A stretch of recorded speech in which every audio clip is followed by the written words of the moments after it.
Hello and welcome back to the channel Held Dominance. Anthony here.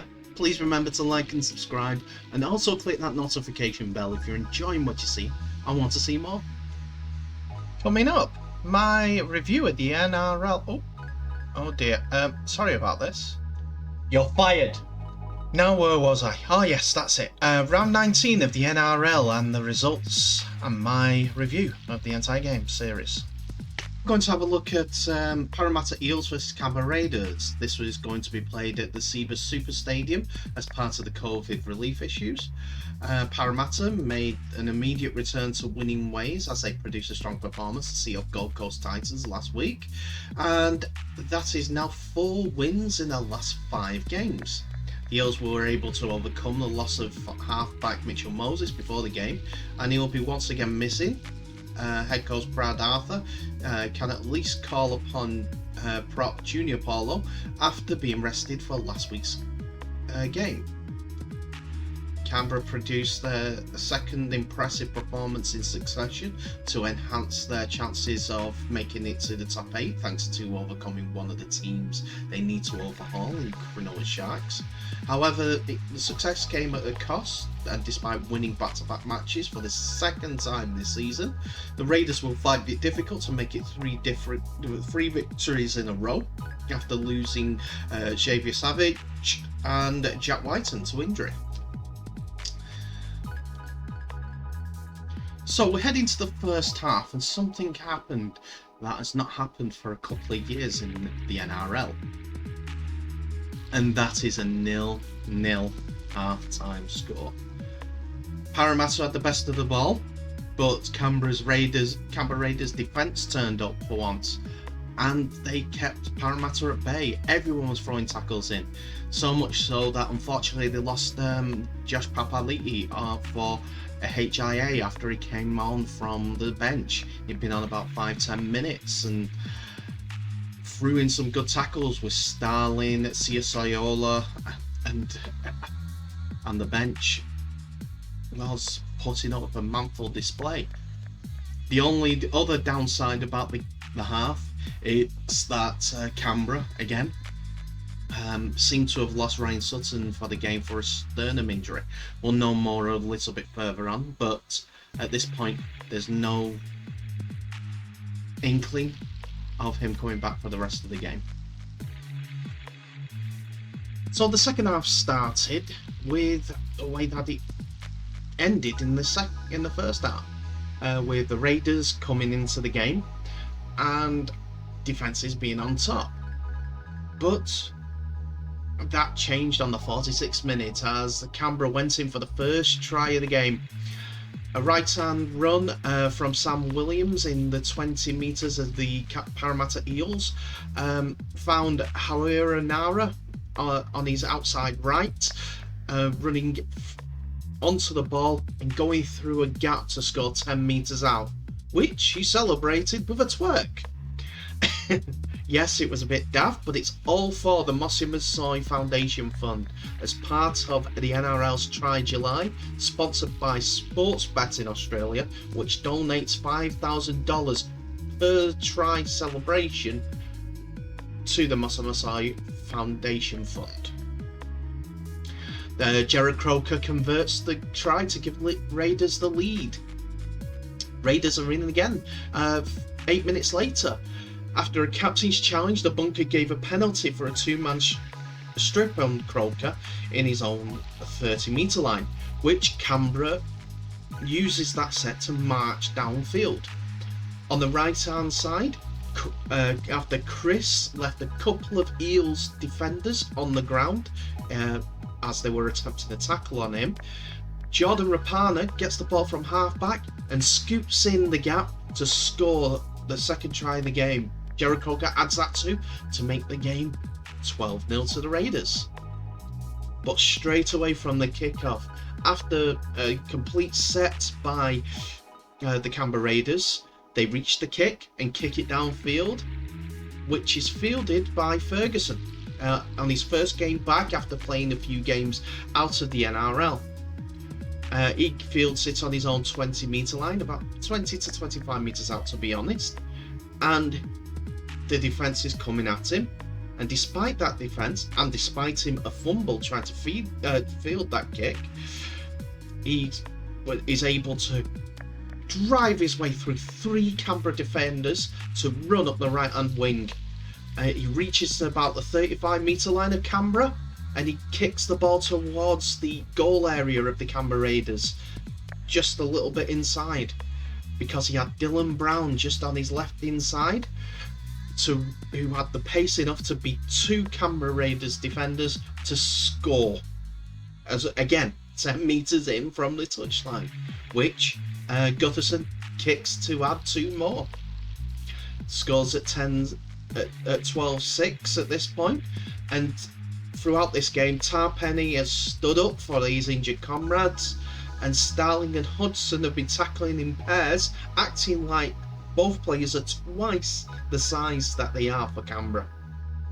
On the 5th tackle, Eels kick a high bomb from inside the Canberra's 20 to the left, which is knocked on by Canberra and fielded by the Eels' Papali'i, who passes it back to the left,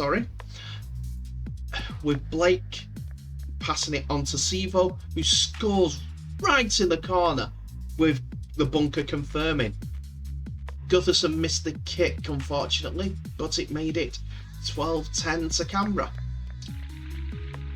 This is where Parramatta forces a bit of pressure. They could smell with 5 minutes to go that Canberra were waning a little, but their determination saw Canberra over the line, but not without a heart in the throat moment. Canberra was forced to drop out from under their sticks, with Parramatta first going right with the ball and then flinging the ball left through the hands, where it found Maker Sivo, who charges for the corner, and the ball is grounded out of play to the left. A great contact knocks Sivo out of play. The referee, though, wants to see this contact and sends it up to the bunker, thinking that there was a head contact because Sivo is down, seemingly out. What had happened was, he's charging for the corner, he's dived for it, but Jordan Rapana comes from nowhere and slams him with his left hip into Sivo's hip and knocks him out of play. The head contact comes when he's grounded the ball out of play and his head hits the floor. The bunker determined that that was all fair. No penalty try, no penalty. 20-metre restart for Canberra, with 6 seconds to go. Canberra won, and the score was 12 points to 10. Canberra's 3rd winner on the bounce, and a second defeat in 6 for Parramatta.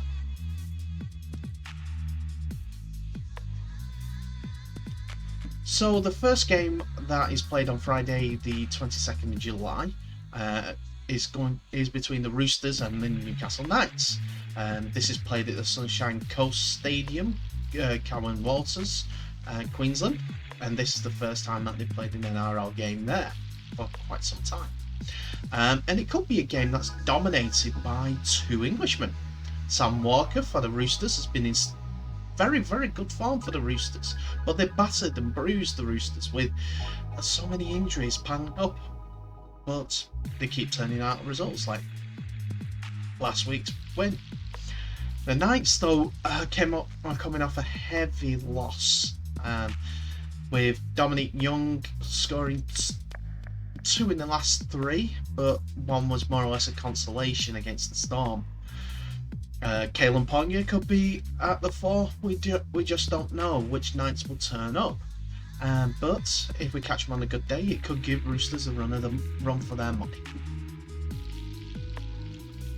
So this game started with a little bit of fire from the Newcastle Knights, to be fair, as Jacob Safiti went over in the 14th minute, which Jake Clifford converted, and Jake Clifford also added an extra 2 for Newcastle Knights, with a penalty on this 18th minute.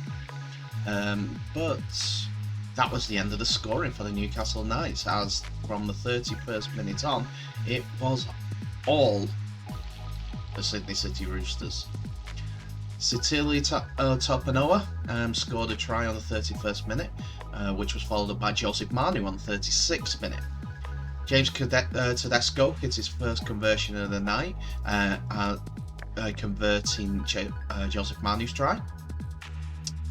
But that wasn't the last that we heard from James Tedesco, as he had his hand in all the next 4 tries, with breaks that led to Daniel Tapau scoring on the 59th minute, Lachlan Lamb scoring on the 65th minute, Sitili Topanoa went over for his second on the 70th minute, and Angus Crichton scored on the 77th minute. James Tedesco made only one further conversion from this game, but it could have been a lot worse for the Knights, to be honest, as Sitili Topanoa also spent time off the field for a concussion test, but still managed to bag a double. Without Luke Keary, Jake Friend, Boyd Cordner, Lindsay Collins and Brett Morris, the Roosters remain 5th, and they're now just 2 points behind Parramatta in 4th. And like I said, it was just a Tedesco masterclass for the entire game. So the second game on Friday for the NRL, round 19, was the North Queensland Cowboys versus the Melbourne Storm. Bit of a preview. Himaso Tabui Fidau is ruled out likely for the season due to an emergency appendectomy on Wednesday. He faces up to 6 weeks on the sideline. Scott Drinkwater moves to fullback, with Darjan Ase coming into the side at 5'8". Cohen Hess needs to pass a concussion protocols in his bid to play after suffering a head knock against the Roosters last week. And Maria Tuilagi replaces Javin Bowen in the centres due to a knee injury, with Kane Bradley set to make his NRL debut on the wing. The Storm, Ryan Pappenhausen was set to return and may start, but Craig Bellamy said on Thursday would not play the full 80 minutes. Josh Adokar and Christian Welch are back on deck after being rested last week, and interchange forward Nelson Asofa Salomona returns from suspension. Cameron Munster has been rested, along with Maria's teammate Felice Kafosi and veteran Dale Finucane. I get that right now. Trent Loriora replaces Aaron Booth on the interchange, with Marion Seve also dropping off the extending bench on Thursday. The Melbourne Storm were looking for their 15th consecutive victory, a club record. So for this one, I've got to say, well done to the North Queensland Cowboys. They put up a hell of an effort and should have been, could have been, a lot closer with regards to the actual game scoring. So the scoring began with Josh Adokar going in the corner for his 99th try for Melbourne in NRL, looking for his 100 as well, which came on the 72nd minute. Nico Hines converted on the first try, and then Justin Olam, Mr. Angry, Mr. Intense, and probably one of the most powerful runners in rugby league at this point, scoring on the 19th minute to give the Melbourne Storm a 10-0 lead. Just before half-time and some decent sustained pressure, Cohen Hess went over for the North Queensland Cowboys, and Scott Drinkwater was successful with his conversion to make it 10-6 at half-time. Then the second half was a 10-all affair, but it could have been so much better for the Queensland Cowboys, as there was 2 each tries disallowed by the video referee. one of which was a little bit harsh due to a run round the back by Drinkwater to cause an obstruction in the Melbourne Storm's defensive line. But we're coming to the second half. Carl Feldt got over for his 100th try of the season in his NRL career even, but it could have been an 8-point try. Drinkwater was successful with a kick, but there was a tackle that hit Feldt in the face, which in previous games have been called as a penalty try. This wasn't to be at this point, but the scoring wasn't done. As I mentioned, Josh Adokar scored in the 72nd minute, and Remus Smith scored for Melbourne Storm on the 63rd minute, which Nico Hines did indeed convert. This meant that going down to the final few minutes, it was 12 points to 20 to Melbourne Storm. But on debut, 1m96 winger Kane Bradley, on his debut, scored in the left-hand corner for the North Queensland Cowboys. The conversion was unsuccessful, but there was controversy about the actual try because from all angles, the pass that reached Kane Bradley seemed to be so far forward. Andrew Voss said it properly. A quarterback would have been happy with that pass. But despite not being on the best of form, Ryan Pappenhausen returned for the Storm, and North Queensland Cowboys stood up to the challenge and almost did what the 14 teams before them had never done before: beat the Storm.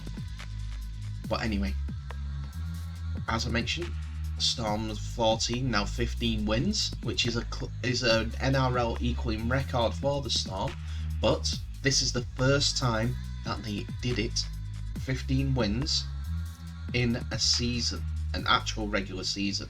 The last time that they did it was 15 over 2 seasons. But anyway, Melbourne go on to Penrith Panthers in the next game, which is supposedly the biggest game of the season, as it's the top two that will go against each other. So now we'll have a quick look at what the goings on between the South Sydney Rabbitohs and the New Zealand Warriors as they faced each other in round 19 at Cowan Waters, the Sunshine Coast Stadium, on the 24th of July 2021. Despite the huge gap between the two sides on the ladder, both sides looked evenly matched in the opening stages, both teams trading sets before Warriors were the first on the scoreboard by when Dalen Wataneza-Leitsniak scooped up a wayward Cody Walker pass and ran 50 metres to score in the corner. South responded a few sets later when a Reece Walsh kick went out on the full. In good field position, the Rabbitohs made it look easy as Tom Burgess barged his way over the try line. Walsh then handed South Sydney's good field position after a kick-off attempt went over the dead ball line. So that's 2 from 2. After a few tackles later, they were in again when Jackson Paulo finished off a nice passing move from Walker to go over in the corner. The Warriors fixed their kick-off attempts but struggled to get out their own half and made their day more challenging, repeatedly being caught offside or inside the 10. After a few 6-again calls, the Rabbitohs were over again, with Burgess scoring his second in the afternoon in almost the same manner as the first. The game threatened to burst wide open, with the Rabbitohs looking certain to score again, but Walsh's desperate failed interception attempt let Warriors off the hook. They tried to get themselves back into the contest with some offloads, but a Welsh bomb on the last tackle bounced over the dead ball line again. The Rabbitohs surged upfield and to score through Cameron Murray after a fantastic offload from Latrell Mitchell on the back of a 7-tackle set. Souths twisting the knives further by scoring 2 more tries in almost back-to-back sets with Walker and Jaden Sewer to break their record point scoring half versus the New Zealand side. In the dying stages of the first half, the Warriors managed to string some attacking plays together. After Adam Pompey broke the line, he combined with Chad Townsend to send Marcelo Montoya over in the corner. The Warriors weren't done yet, as they were over again. After going the length of the field, a cut-off pass by Cody Nikorima saw Watane Zelezniak sprint down the sideline before passing the ball back to Nikorima for the Warriors' first try to end a poor first half on a positive note, with the Rabbitohs going into the sheds, leading 34 points to 16. The Rabbitohs wasted little time getting back to work, with Sewer barging over for his second try, with only 42 minutes on the clock, with the Warriors struggling to slow down the Souths forwards. Both sides struggled with errors for the next few sets, but Rabbitohs continued to pile on the pressure on New Zealand's side after a Damien Cook dummy half run opened the Warriors' defence, which allowed Josh Mansour to cross in the corner to push their lead out to 30 points. Mansour was over with a double minutes later, with the New Zealand side failing to deliver the same impressive grip that they displayed last week. An error from Mitchell, which attempted to catch a kick, handed Warriors good field position this time for the first time in the half, but Jazz Tavenga offload attempt touched a Rabbitoh's hand and was deemed a loose carry. Matt Lodge got the ball back for his side moments later with a 1-on-1 strip, before then losing the ball with a wayward offload.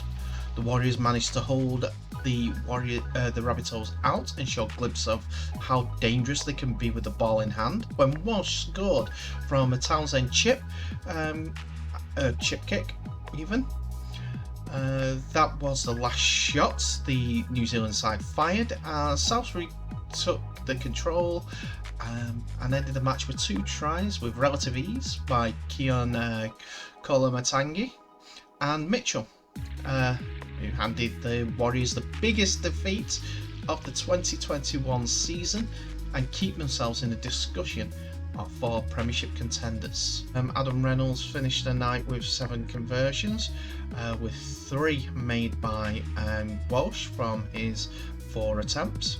So it's 7 from 11, and Latrell Mitchell kicked 7 from 10, with Latrell Mitchell attempting 1 kick for the Rabbitohs side.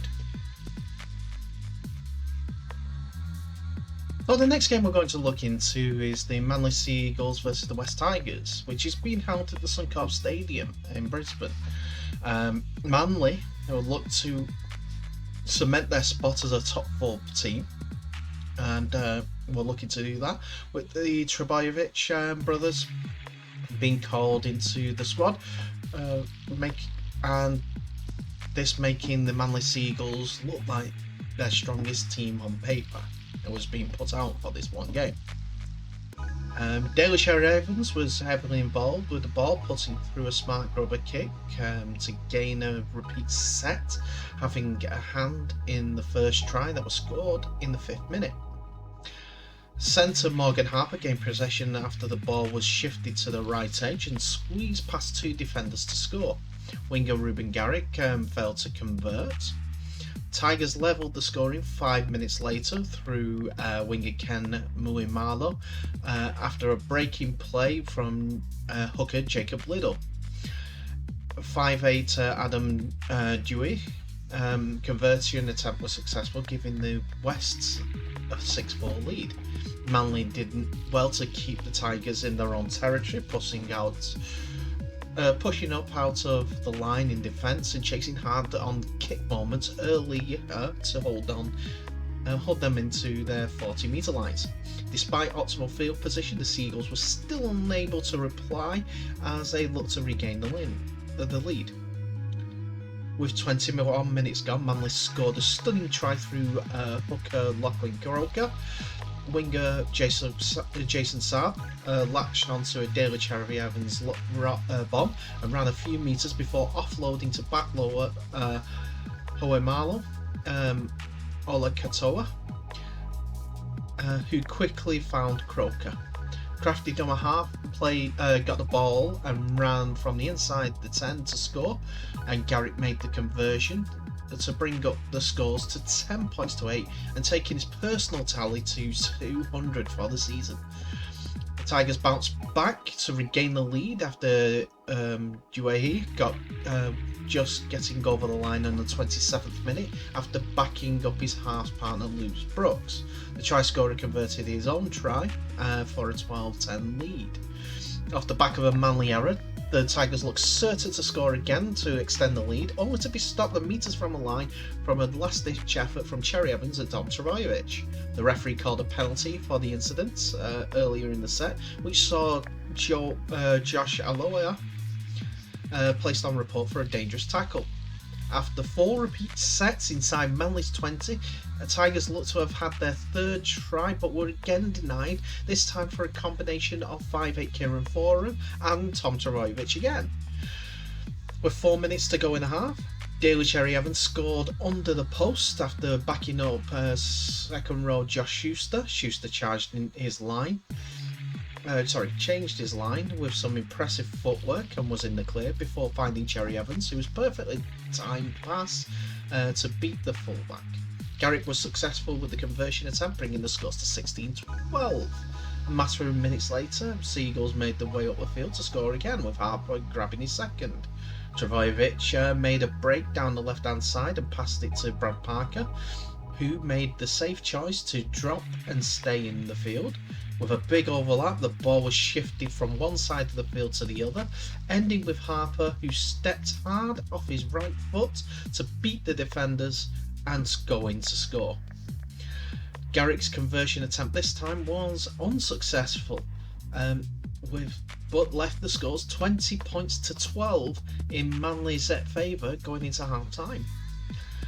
Cherry Evans early in the second half snatched an intercept pass 35 metres out from his own line and was brought down 15 metres in after a diving effort.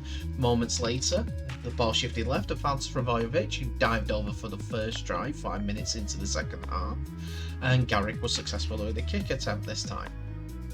3 minutes later, they struck again with utility Dylan Walker getting on the score sheet. Croker scooted out a dumber half and laid the ball off for Walker, who ran hard underneath him before reaching out for a try. Garrick converted this to make the scores 32 points to 12.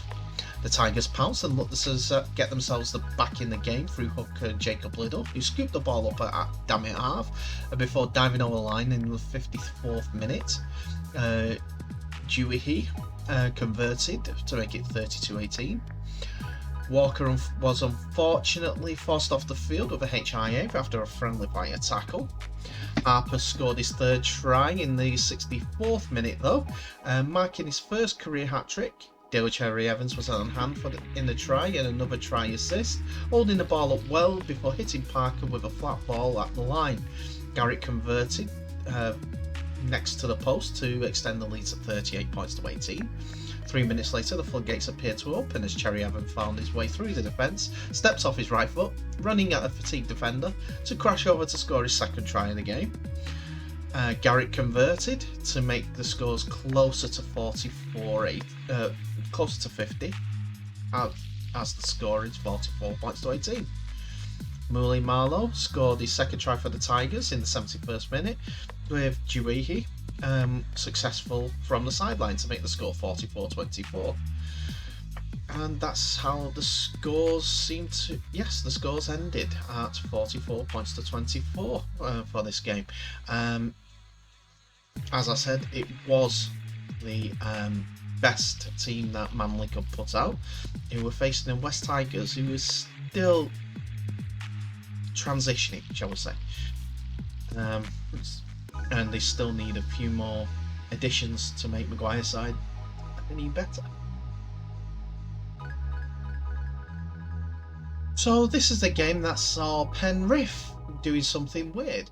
They was at home at the Suncorp Stadium when facing Brisbane Broncos at the Broncos' home. Right, okay, so I've got that a little bit wrong. Let me change that. Got it right now. Excellent. So Panthers were at home at the Suncorp Stadium, Brisbane, against the Brisbane Broncos. COVID bubbles. What can you do? So,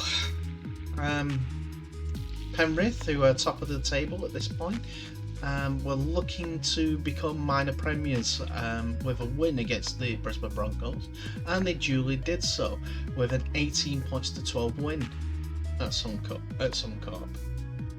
So the first half points of the game were started off by the Panthers getting a penalty goal attempted from in front after a dangerous hit on Isaiah Yeo, who was not able to return for the remainder of the night because of that injury. The penalty also cost Brisbane Broncos a player after Thomas Fledgler was sent to the sin bin for the contact on Yeo. After that, the Broncos came close to the first try of the night after one was awarded to centre Katoni Staggs. However, a knock-on in goal forced the points to be revoked. The Broncos' goal line defence proved not only that they were well and truly in the game, but also revealed some areas of concern for the Panthers, who were without a handful of key players. They struggled to come up with any coherent plays going forward, struggling to crack the Broncos despite the amount of possession they had on the Brisbane Broncos line. Charlie Staines almost scored a try for the Panthers with just 15 minutes remaining. However, he was out of field of play as the ball was grounded. Both Broncos and Panthers threw everything they had into their attack, hoping to score some points before the end of the first half. Yet neither team was able to crack the opposition's desperate defence. In the dying seconds of the first half, though, Dylan Edwards kicked a 2-point field goal to get the Panthers up by 4 points at half time. The first try of the night finally arrived when the Panthers were able to crack the Brisbane defence, with winger Brian To'o crossing over for an unconverted try. The Panthers were starting to look more comfortable in the second half as their attacks was improving set by set. Just 5 minutes later into the half, and after the try, Staines got his redemption try after being disallowed in the first half. Another missed conversion, but the Panthers led 12 points to 0. Panthers were unable to crack the defence once again with Stephen Crichton scoring try number 3 for the team.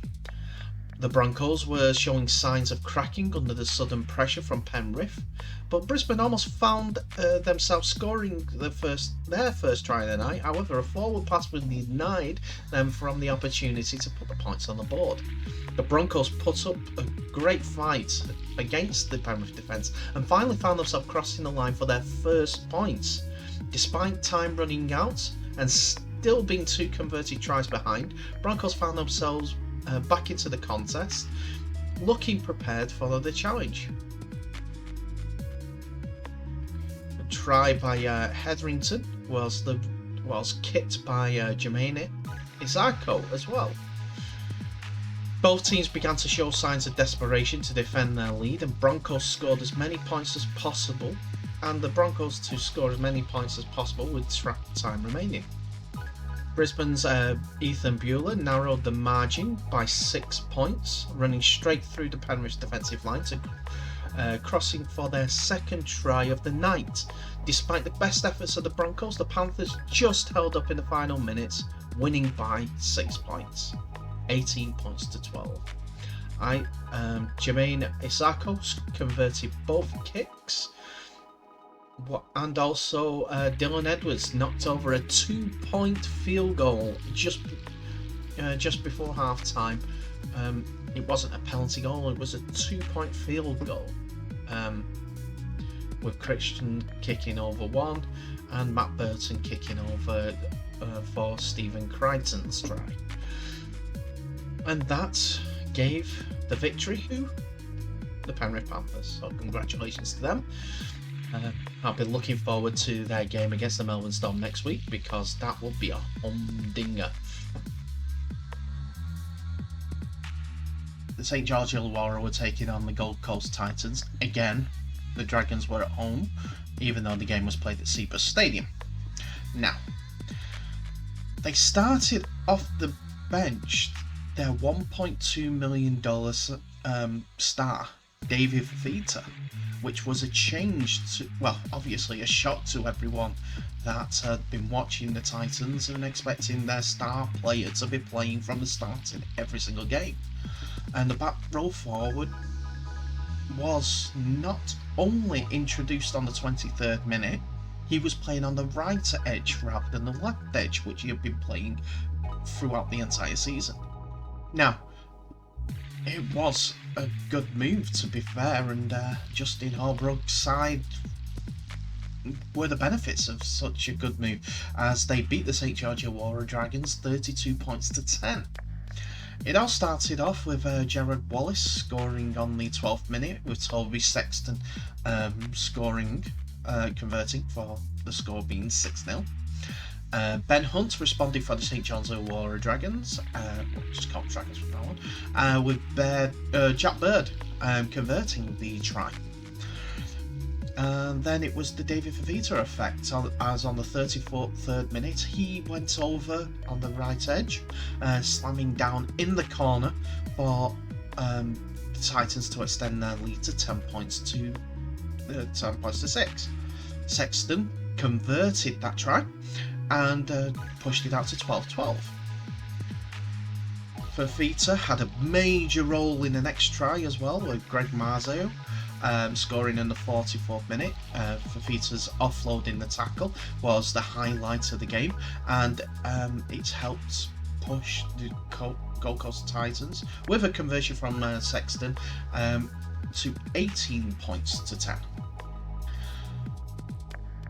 The next try was also for the Titans, when Jared Wallace went over for his second try of the game on the 60th minute, which was converted by Sexton, and Sexton completed a perfect night after converting his own try on the 65th minute. Sexton also set the ball rolling with the scoring, as he made it 2-0 on the 11th minute with a penalty goal. The end of the scoring came when Jordan Pereira went over on the 75th minute for the Dragons, which was unsuccessfully converted by Jack Bird.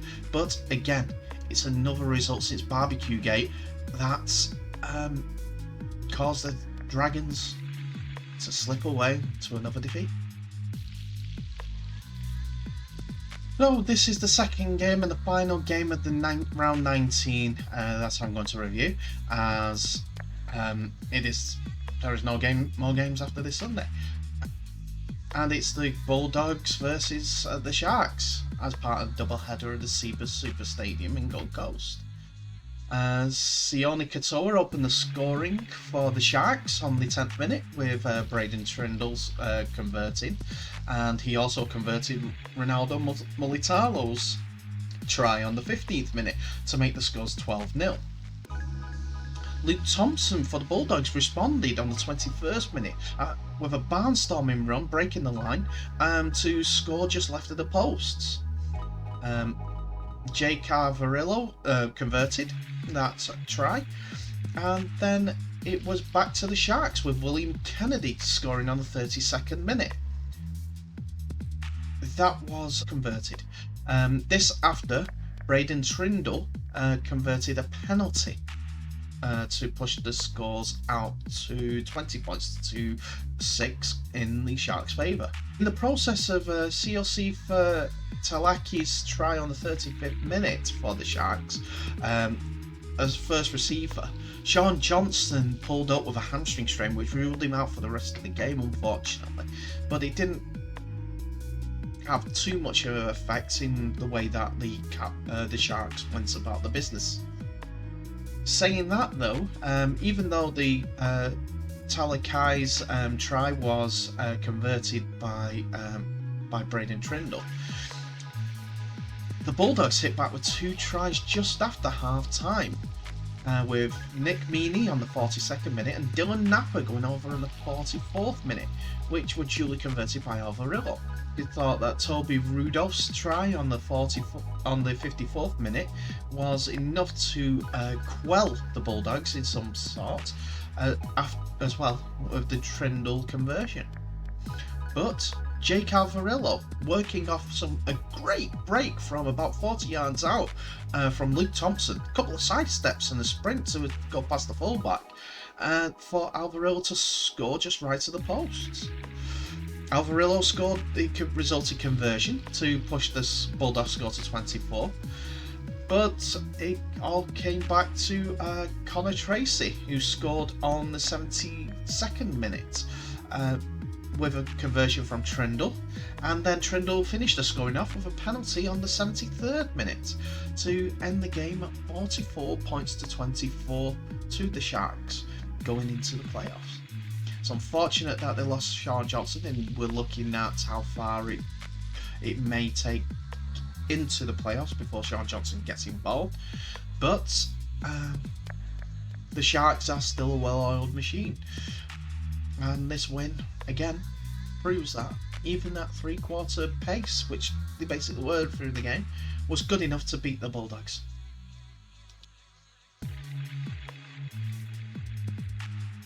So that's it for another video, ladies and gentlemen. Thank you so much for watching. Yes, I have indeed got rid of the punter.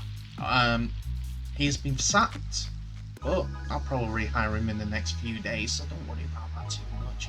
We're a nice guy. Anyway, I will just say thank you very much for watching. All the best, stay safe, and I'll see you in the next video.